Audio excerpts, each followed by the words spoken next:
Good morning, students. Good morning to all. And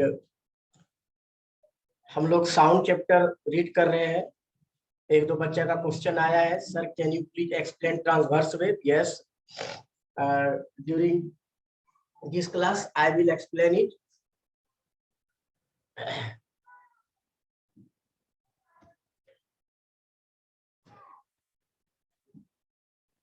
dear students, sound chapter में हम लोग ने what is frequency, amplitude, wavelength, ये सारा चीज हम लोगों ने पढ़ रहा था। फ्रीक्वेंसी पढ़ा है, इंफ्रासोनिक वेव पढ़ा है, अल्ट्रासोनिक वेव भी पढ़ा है। एक क्वेश्चन जो है ट्रांसवर्स वेव,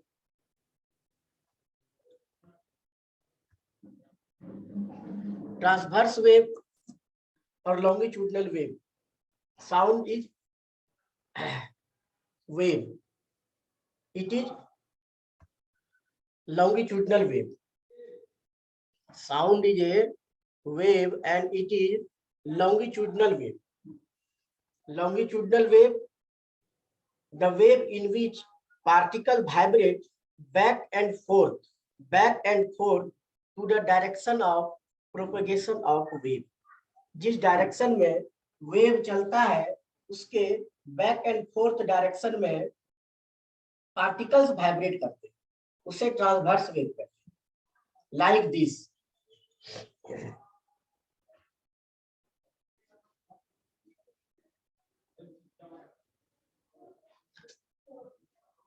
इस प्रकार से पार्टिकल्स वाइब्रेट करते हैं बैक एंड फोर्थ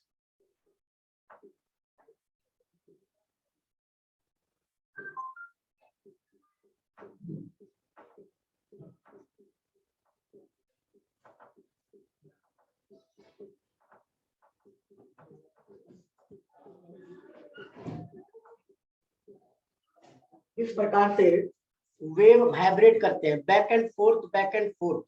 तो जहां पर पार्टिकल्स क्लोज होते हैं, जहां पर पार्टिकल क्लोज होते हैं वो कंप्रेशन कहलाता है। दो प्रकार का मीडियम बनता है, कंप्रेशन एंड रेयरफेक्शन। यहाँ पर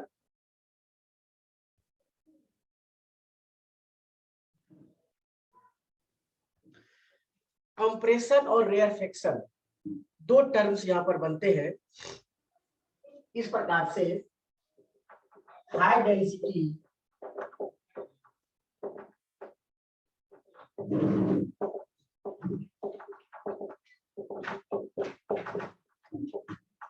दो प्रकार का मीडियम बनता है, हाई डेंसिटी मीडियम और लो डेंसिटी मीडियम। जहां पर पार्टिकल्स क्लोज होता है, जहां पर पार्टिकल्स क्लोज होता है वो हाई डेंसिटी मीडियम बनता है। जहां पर ज्यादा पार्टिकल्स है वो हाई डेंसिटी मीडियम बनता है। जहां पर लो पार्टिकल्स है, कम पार्टिकल्स है, वो लो डेंसिटी का मीडियम बनता है। तो जहां पर पार्टिकल्स ज्यादा है वो कंप्रेशन कहलाता है, जहां पर लेस अमाउंट में पार्टिकल्स आता है वो रेयरफेक्शन कहलाता है। ध्यान दो, साउंड में particles back and fourth motion करता है। तो बैक एंड फोर्थ मोशन करने में पार्टिकल एक दूसरे से कोलाइड करता है। जिस समय कोलाइड करता है, पार्टिकल्स टकराता है, then particles come close together, एक दूसरे के क्लोज में आता है। तो क्लोज में आता है तो एक डेंस रीजन बनता है। जहां पर डेंस रीजन बनता है वो कंप्रेशन कहलाता है। और जब क्लोज होता है तो एक ठीक उसके साइड में एक रीजन बनता है जहां पर लेस डेंसिटी का रीजन बनता है।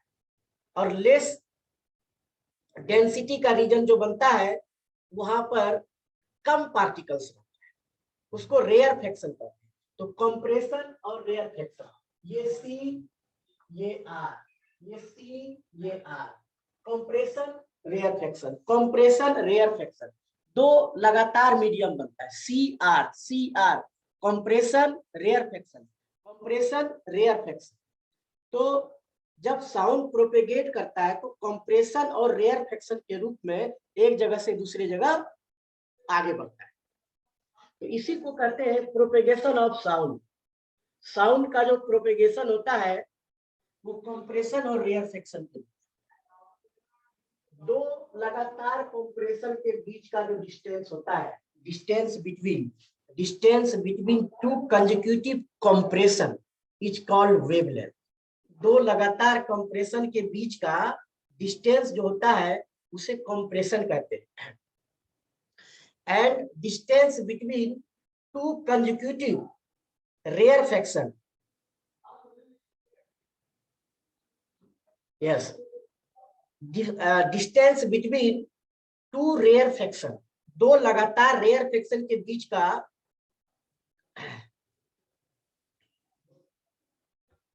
दो लगातार रेयरफेक्शन के बीच का जो डिस्टेंस होता है उसको वेवलेंथ कहते हैं, लेमडा से डिनोट करते हैं। तो this is wavelength and this is wavelength, इसको वेवलेंथ कहते हैं और इस प्रकार का सिंबल से इसको डिनोट किया जाता है। This is denoted by this symbol is called lambda, इसको वेवलेंथ से इंडिकेट करते हैं। वेवलेंथ को इस सिंबल से, लेमडा सिंबल से डिनोट करते हैं। तो इस प्रकार से यहाँ पर हम लोग देखते हैं कि साउंड जो प्रोपेगेट करता है वो कंप्रेशन और रेयरफेक्शन के रूप में प्रोपेगेट करता है। व्हेन वी स्पीक, जब हम लोग बोलते हैं तो पार्टिकल्स अराउंड अस, हम लोग के चारों तरफ में जो पार्टिकल है, हम लोग के सराउंडिंग्स में जो पार्टिकल्स है वो पार्टिकल्स में वाइब्रेशन स्टार्ट है। When we speak the vibration release from our mouth and the particles surrounding us start vibrating. वो पार्टिकल एक दूसरे से वाइब्रेशन के ड्यूरेशन में एक दूसरे से टकराते हैं। जब एक दूसरे से टकराते हैं तो वो अपना एनर्जी अपने नियर बाय पार्टिकल्स को देते हैं, वो पार्टिकल अपने नियर बाय पार्टिकल्स को एनर्जी देते हैं। इस प्रकार से वन से अनदर ये वेव जो है, साउंड वेव जो है, एक प्लेस से दूसरे प्लेस तक पहुंचता है। And this sound wave reach to our ear. इस प्रकार से ये साउंड वेव एनर्जी के रूप में, डिस्टरबेंस के रूप में हमारे ईयर तक पहुंचता है। और when it reach to our ear start functioning, हमारा ईयर अपना फंक्शन को परफॉर्म करता है और उसके बाद हम लोग साउंड को सुनते हैं। तो by this way sound propagate from one place to another place. इस प्रकार से साउंड एक जगह से दूसरे जगह पहुंचता है। कंप्रेशन और रेयरफेक्शन, कंप्रेशन और rarefaction. Compression means high density region जहां पार्टिकल क्लोज हो गया है, लो डेंसिटी रीजन जहां पर क्लोजली पार्टिकल्स नहीं है, पार्टिकल्स एक दूसरे से दूर है। तो कंप्रेशन रेयरफेक्शन, कंप्रेशन रेयरफेक्शन के रूप में लगातार दो कंप्रेशन के बीच का डिस्टेंस को वेवलेंथ कहते हैं। Distance between two consecutive compression is called wavelength. And similarly distance between two rarefaction, distance between two rarefaction is called wavelength. दो लगातार कंप्रेशन या दो लगातार रेयरफेक्शन के बीच का डिस्टेंस को वेवलेंथ कहते हैं। तुमको आगे तक जरूरत पड़ेगा वेवलेंथ का। जब तुम 10 क्लास में भी जाओगे तो वेवलेंथ तुमको बहुत इंपॉर्टेंट रोल प्ले करेगा। वाइब्रेटिंग बॉडी जो वाइब्रेट करता है और उसके कंप्रेशन और रेयरफेक्शन के बीच में जो डिस्टेंस होता है उसी को कहते हैं कंप्रेशन और रेयरफेक्शन के, लगातार दो कंप्रेशन के बीच का डिस्टेंस को वेवलेंथ, दो लगातार रेयरफेक्शन के बीच का डिस्टेंस को वेवलेंथ। लाइट के टर्म में पढ़ते हैं तो यहाँ पर कंप्रेशन और रेयरफेक्शन होता है। ध्यान दो, जब लाइट के टर्म से आता है वेव इस डायरेक्शन में जा रहा है, ध्यान दो, और इस प्रकार से पार्टिकल्स वाइब्रेट करता है।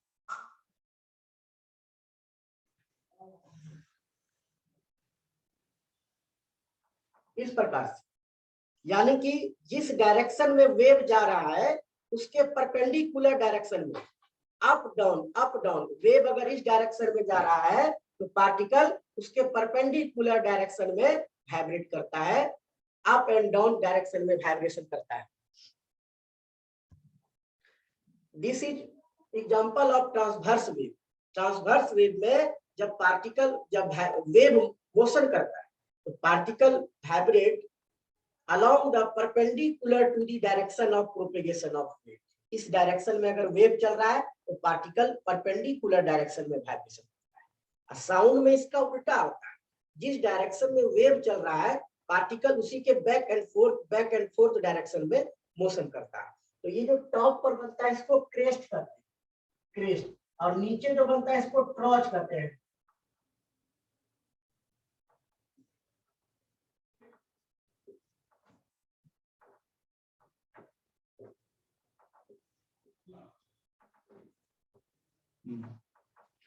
टॉप पर जो रहता है उसको क्रेस्ट कहते हैं, सी से डिनोट करते हैं, और नीचे जो रहता है उसको ट्रॉच करते हैं।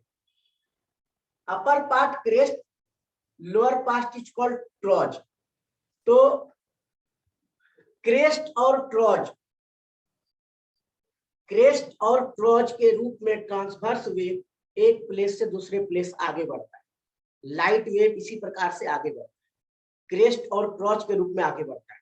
यहां पर भी वेवलेंथ को कैसे डिफाइन करेंगे? Distance between two consecutive crest, दो लगातार क्रेस्ट के बीच का डिस्टेंस को वेवलेंथ कहते हैं। डिस्टेंस बिटवीन टू कंसेक्यूटिव ट्रॉच, दो लगातार ट्रॉच के बीच का डिस्टेंस को वेवलेंथ कहते हैं। दो क्रेस्ट के बीच का डिस्टेंस को वेवलेंथ कहते हैं। दो लगातार कंसेक्यूटिव, ध्यान देना, लगातार ट्रॉच के बीच का डिस्टेंस को वेवलेंथ कहते हैं। तो वेवलेंथ जो है वो वेव का एक इंपॉर्टेंट फैक्टर है। इसी के आधार पर आगे चल करके हम लोग लाइट चैप्टर पढ़ेंगे तो उसमें हम लोग को ये वेवलेंथ बहुत इंपॉर्टेंट रोल प्ले करेगा। तो इस प्रकार से साउंड जो है कंप्रेशन रेयरफेक्शन के रूप में आगे बढ़ता है। सॉलिड में पार्टिकल्स बहुत क्लोज रहता है, इसलिए वो एनर्जी एक दूसरे को बहुत आसानी से ट्रांसफर करता है। और साउंड सॉलिड में सबसे फास्ट चलता है। देन लिक्विड में सॉलिड से कम स्पीड में साउंड चलता है। वाटर में साउंड का स्पीड है 1500 मीटर पर सेकेंड। साउंड में अलग अलग साउंड हो सकता है सॉलिड में, चाहे मेटल में, कोई मेटल है आयरन है उसमें ज्यादा है, उससे कम एल्युमिनियम में है, फिर जिंक है, अलग अलग मेटल में अलग अलग साउंड का स्पीड होता है। About 4000 metre per second, 5000 metre per second के अप्रॉक्स में होता है। और सबसे कम स्पीड साउंड का जो है वो है गैस में, एयर में। हम लोग जो सुनते हैं वो साउंड का speed 340 metre per second. Speed of sound in air is less, सबसे लेस एयर में 340 मीटर पर सेकेंड, सबसे ज्यादा सॉलिड में।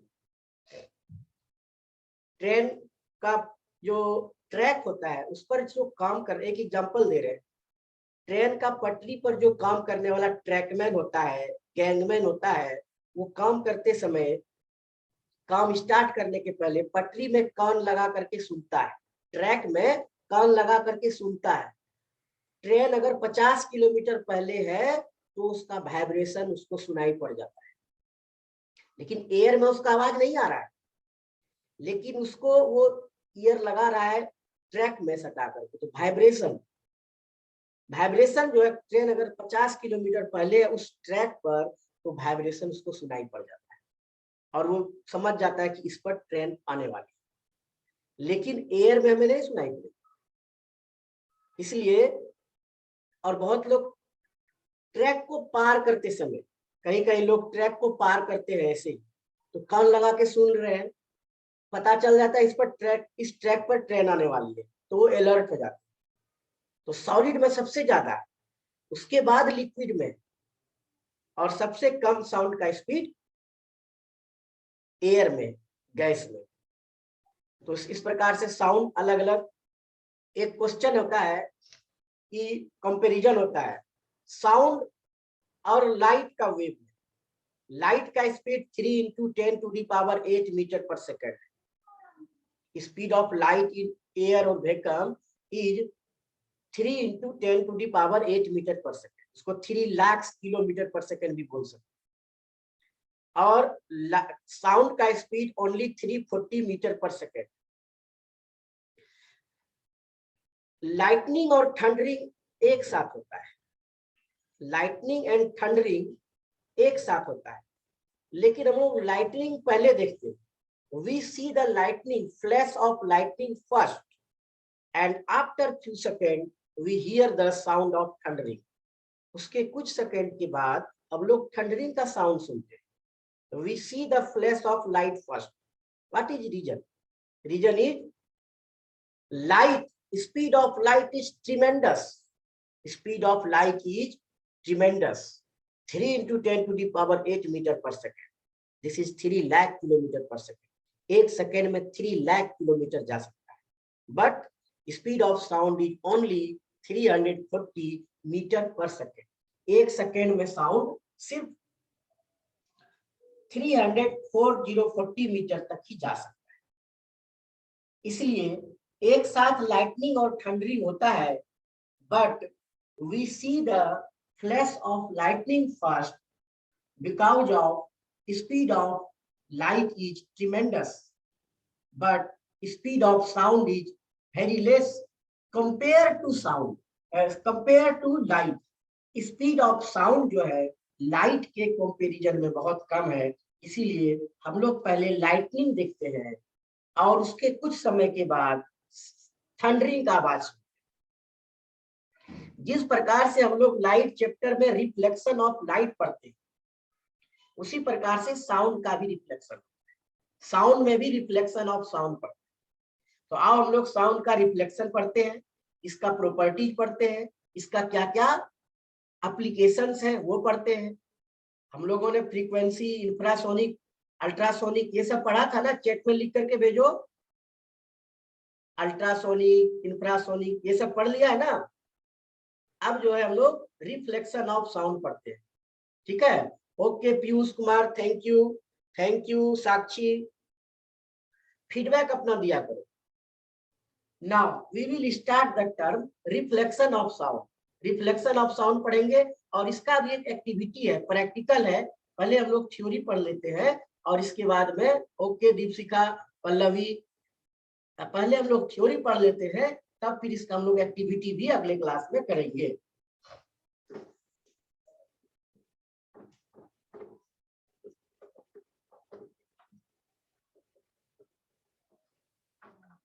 रिफ्लेक्शन ऑफ साउंड, तुम लोग डायग्राम भी बनाओगे।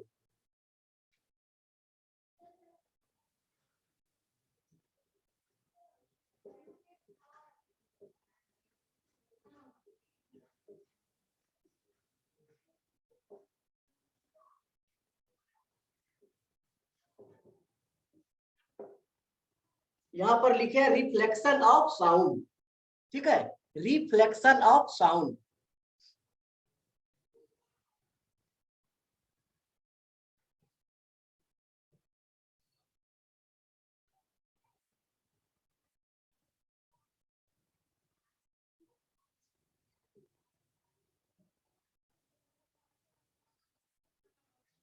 दिस इज इनकमिंग साउंड, ये तुम लोग डायग्राम भी बनाओगे साथ में कॉपी में। दिस इज इनकमिंग साउंड, ये साउंड कोई सरफेस पर अगर आ रहा है, जैसे हम बोल रहे हैं इस सरफेस पर साउंड जा रहा है और यहाँ से टकरा करके वापस आ रहा है, तो किस प्रकार का रिफ्लेक्शन होता है साउंड में? जस्ट लाइक दिस, इस तरह से साउंड का रिफ्लेक्शन होता है। दिस इज इनकमिंग साउंड, ये इंसिडेंट साउंड बोलते हैं, इसको रिफ्लेक्टेड साउंड बोलते हैं।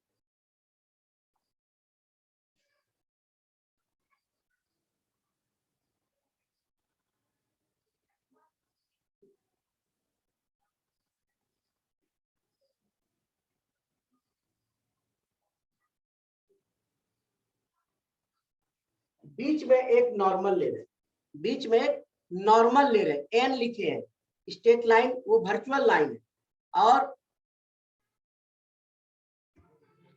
वो वर्चुअल लाइन है, परपेंडिकुलर, इसको नॉर्मल बोलते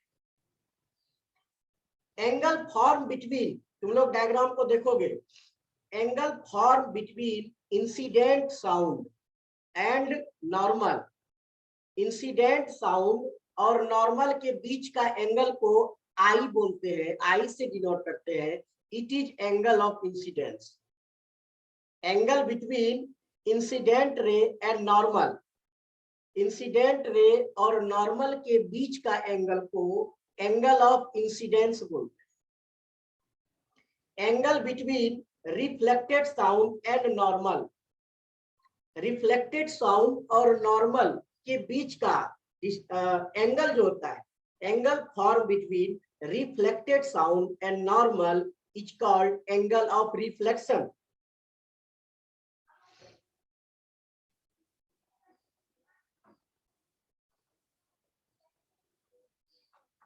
This is angle I and this is angle R, and this is N normal.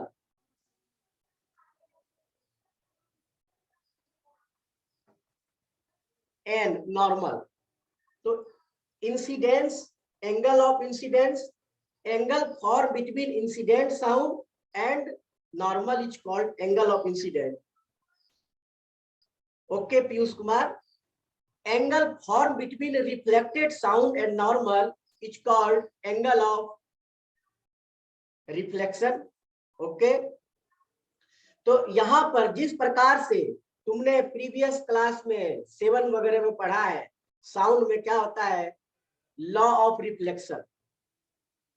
Angle i is equal to angle r, angle of incidence is equal to angle of reflection. Similarly here laws of sound बोलते, laws of reflection of light, तो laws of reflection of sound है angle of incidence is equal to angle of reflection. Angle i is equal to angle r होता है।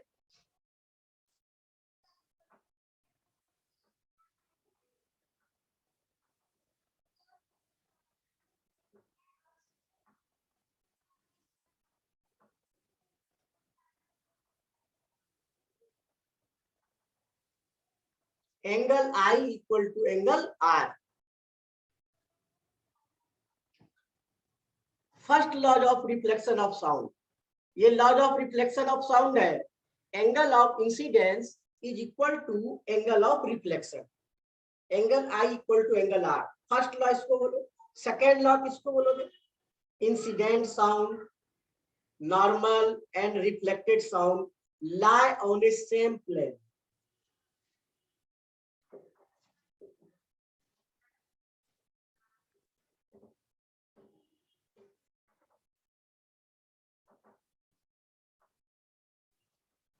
ए B plane है और same point पर आ रहा है, ओ पॉइंट पर आ रहा है।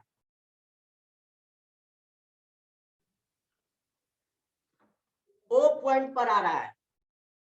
Incident sound, normal, reflected point lie on the same plane and at the same point, lie on the same plane and at the same point. Okay, Yashesh, thank you. तो इस प्रकार से reflection of sound follows the laws of reflection, like laws of reflection of light. जिस प्रकार से light reflection का laws को follow करता है, उसी प्रकार से sound follows the law of reflection of sound. Sound भी laws of reflection of sound को फॉलो करता है। पहला laws, angle i is equal to angle r, angle of incidence is equal to angle of reflection. दूसरा, incident sound, normal and reflected sound lie on the same plane and at the same point. Same plane पर lie करता है, same point पर exist करता है। इस प्रकार से ये जो है रिफ्लेक्शन ऑफ साउंड जो है, लाइट का रिफ्लेक्शन की तरह इसमें भी रिफ्लेक्शन होता है। ये प्रैक्टिकल हम लोग को करना है कि I इक्वल टू आर जो हो रहा है, इसको हम लोग को वेरीफाई करना है। ये प्रैक्टिकल भी है हमारा। Reflection of sound, reflection of sound जो है, इसका मल्टीपल एप्लीकेशन है, मल्टीपल एप्लीकेशन है हमारे डे टू डे लाइफ में रिफ्लेक्शन ऑफ साउंड का। सबसे पहला तुम यहाँ पर देखो इको। इको कैसे होता है? तुम लोग इको साउंड सुनते हो, माइक में भी आता है इको माइक। तो इको साउंड होता है, बोलते हैं एक ही बार हेलो हेलो हेलो हेलो 3 बार बोलाता है तो इको, उसको इको बोलते हैं। एक बार बोलते हैं वो रिपीटेडली रिफ्लेक्शन होता है उसको बोलते हैं echo. What is echo? Echo किसको कहते हैं? What do you mean by echo? Eco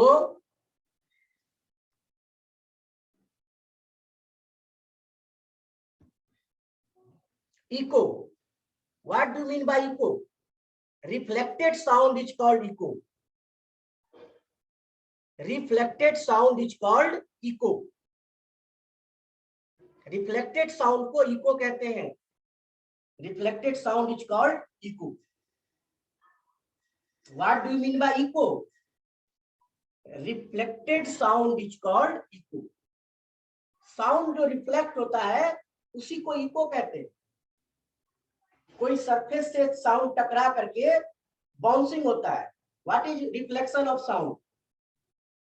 What is reflection of sound? Okay, Pallavi, thank you. What is reflection of sound? What is echo? जैसे reflection of sound कहते हैं, the bouncing of sound is called reflection of sound. Sound का bouncing जो होता है, कोई surface पर incident करता है और sound back होता है, bounce करता है, उसी को कहते हैं the bouncing of sound is called reflection of sound. वही है echo. Reflected sound is called echo. कोई सरफेस पर आकर के साउंड टकराता है और उससे बैक होता है, उसी को कहते हैं इको. ओके पल्लवी प्रिया, उसका डेफिनेशन आया है, थैंक यू. तो the reflected sound is called echo. Surface से टकरा करके साउंड वापस आता है, उसको इको कहते हैं. Now you can ask A question sir, that sir why we cannot hear echo always? Only sometime we hear echo. कभी कभी हम लोग इको सुनते हैं घर में, स्कूल में, कभी घर में सफाई हो रहा है तो अचानक इको प्रोड्यूस होने लगता है, या क्लासरूम में इको प्रोड्यूस होता है, कोई कोई जगह पर इको प्रोड्यूस होता है, लेकिन हमेशा इको प्रोड्यूस नहीं होता है. अभी हम बोल रहे हैं तो इको प्रोड्यूस नहीं हो रहा है. What is reason behind it? The echo produced when there are only some conditions fulfilled by the reflection of sound. Reflected sound के द्वारा कुछ conditions को fulfill करना होता है. जब ये conditions fulfill होता है तो इसी के बाद reflection of sound के कारण echo produce होता है. इसको बोलते हैं conditions for echo. Echo के लिए conditions क्या होता है? पहला condition है सोर्स ऑफ साउंड. जैसे मैं बोल रहा हूं this is source of sound, और ये व्हाइट बोर्ड है, ये कोई ऑब्स्टेकल है, इससे साउंड टकराएगा और वापस ईयर तक आएगा. तो the distance between source of sound and obstacle it must be about 17 metre. लगभग 17 मीटर होना चाहिए. Distance between source of sound and obstacle. Obstacle और सोर्स ऑफ साउंड के बीच का डिस्टेंस लगभग 17 मीटर होना चाहिए. पहला कंडीशन. दूसरा condition, the reflected sound must come to the ear during the time period of 1/10 to 1/15 second. 1/10 second से 1/15 सेकेंड के बीच में वो रिफ्लेक्टेड साउंड अगर हमारे ईयर तक आता है, और ये कंडीशन जब दोनों फुलफिल होता है, then we can hear the echo. उसके बाद हम लोग इको को सुन सकते हैं. अब इतना डिस्टेंस होने के बावजूद भी अगर इको नहीं सुनाई पड़ता है तो it depend on the materials present around us. Which kind of material present around us? Soft material present है, it is good absorber of sound. वहां से साउंड रिफ्लेक्ट नहीं होगा, वो साउंड को एब्जॉर्ब कर लेगा। Reflection of sound depend on the 3 factors, 3 factor पर डिपेंड करता है। यहाँ पर nature of material, nature of material कैसा है, हार्ड है, सॉफ्ट है, बिल्कुल पास कर जाएगा साउंड, इस पर डिपेंड करता है। अगर सरफेस हार्ड है, स्मूथ है, तो उससे रेगुलर रिफ्लेक्शन होता है साउंड। लेकिन साउंड जिस सरफेस पर इंसिडेंट हो रहा है, अगर वो सॉफ्ट है तो साउंड एब्जॉर्ब हो जाता है, उसको बोलते हैं साउंड एब्जॉर्बर।